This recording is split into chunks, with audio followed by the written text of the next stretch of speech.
नाशिकमधील बलात्काराच्या गंभीर गुन्ह्यातील संशयित आरोपी अशोक खरात उर्फ कॅप्टन याला नाशिक गुन्हे शाखेनं रात्री उशिरा ताब्यात घेतलं। संबंधित संशयिताविरुद्ध बलात्काराचा गुन्हा दाखल करण्यात आला असून या प्रकरणाचा पुढील तपास सुरू आहे। तपासादरम्यान पोलिसांनी तब्बल 58 व्हिडिओज जप्त केल्याची धक्कादायक माहिती समोर आली आहे। या व्हिडिओमध्ये काही नामांकित महिला आणि काही सेलिब्रिटींचाही समावेश असल्याची माहिती वरिष्ठ अधिकाऱ्यांनी दिली आहे। सध्या पोलिसांकडून जप्त करण्यात आलेल्या व्हिडिओंची सखोल तपासणी सुरू असून त्यामधून आणखी काही धक्कादायक बाबी समोर येतील असा अंदाज वर्तवला जातोय। या गुन्ह्याचा पुढील तपास नाशिक गुन्हे शाखा करत आहे। एकनाथ शिंदे हे मुख्यमंत्री असताना 3 वर्षांपूर्वी शिर्डी दौऱ्यावर आले होते। शिर्डीहून मुंबईला जाताना एकनाथ शिंदे सिन्नर येथील ईशानेश्वर मंदिरात अभिषेक करून कॅप्टन अशोक खरात यांना त्यांनी हात दाखवल्याचा आरोप अनिसच्या वतीनं करण्यात आला होता। तेव्हापासून कॅप्टन खरात चर्चेत आले होते। नाशिक पोलिसांकडे कॅप्टन खरातच्या विरोधात एक नामांकित महिला तक्रार देण्यासाठी आली। या महिलेनं केलेल्या तक्रारीची दखल घेत नाशिक पोलीस आयुक्त संदीप कर्णिक यांनी कॅप्टन खरात याला अटक करून बलात्काराचा गुन्हा त्याच्या विरोधात दाखल केला। पोलीस तपासात अनेक धक्कादायक माहिती समोर आली आहे। नाशिकच्या गुन्हे शाखा तपास करते, त्यामुळे आता यामध्ये आणखी काही धक्कादायक खुलासे होणार का हे बघणं महत्त्वाचं ठरणार आहे। सदर भोंदूबाबाच्या विरोधात अंधश्रद्धा निर्मूलन समितीकडे अनेक तक्रारी प्राप्त झाल्या होत्या। अनेक महिलांचं त्यांनी शोषण केलं होतं, परंतु महिला पुढे येण्यासाठी घाबरत होत्या। त्यामुळे आतापर्यंत काही आम्ही त्याच्या विरोधात तक्रार करू शकलो नाही। परंतु मुख्यमंत्री जेव्हा त्या ठिकाणी भविष्य पाहण्यासाठी गेले होते तेव्हाही त्यांनी आम्ही विरोध केला होता।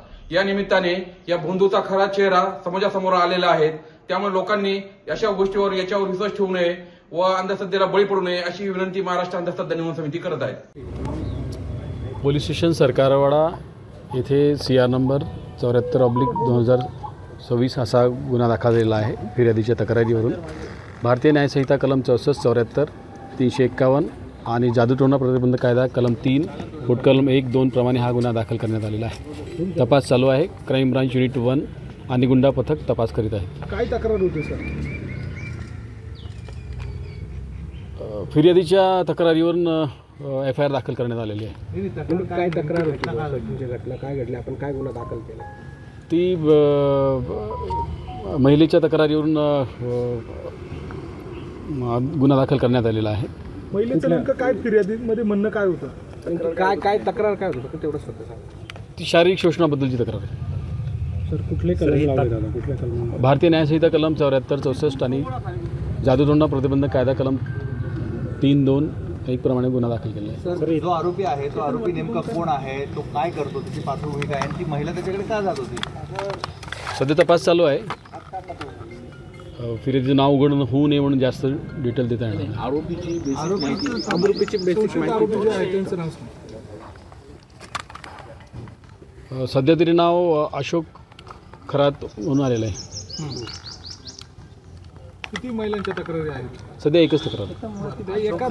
नेमकं काय प्रोफेशन होतं, म्हणजे काय ते काय नाही, अजून काहीच निष्पन्न जस्ट गुन्हा दाखल झालेला आहे। अजून तपास चालू केलेला तर ते ज्योतिषी होते, भविष्य सांगतात, अंकशास्त्राचा अभ्यास आहे अशी माहिती मिळते आहे। महिलांचं शोषण करत होते अशी चर्चा आहे। नेमकं आपल्याकडे काय तक्रार आलेली होती आणि आपण काय पुढे तपास करता? महिलेने जी तक्रार दिली त्याच्याप्रमाणे गुन्हा दाखल करण्यात आलेला आहे आणि अजून त्याच्या प्रोफेशनबद्दल अजून तपासात काही निष्पन्न झालेलं नाही। आज नेमका पहिलाच दिवस आहे, तपास सुरू आहे।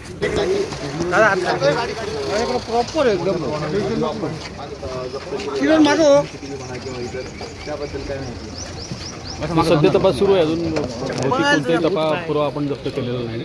आरोपी एकच आहे की आणि सध्या तरी आरोपी एकच आहे। मुलीने तुमच्याकडे जी फिर्याद सांगितली ते फिर्याद सांगत असताना तिने काय ॲलिगेशन केलेले आहे? महिलेने जी फिर्याद दिलेली आहे ती मी आपल्याला आत्ताच सांगितलं की तिने शारीरिक शोषणाबद्दल तक्रार दिलेली आहे आणि तिच्या प्रायव्हसीच्या कायद्याप्रमाणे जास्त ओपनली बोलता येणार नाही।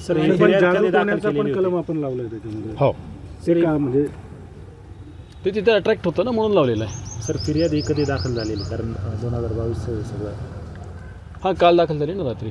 नाही, हे प्रकरण कधीचं होतं? प्रकरण कधी 2022 होतं? कधीपर्यंत तिचं 24 पर्यंत आहे असं फिर्यादीत सध्या तरी दिलेलं आहे। आणि जे अत्याचार झाले असं फिर्यादीचं म्हणणं आहे ते नेमकं कुठे, म्हणजे एकाच ठिकाणी झाले, एका वेगवेगळ्या ठिकाणी तो घेऊन जायचं, नेमकं काय घडलं?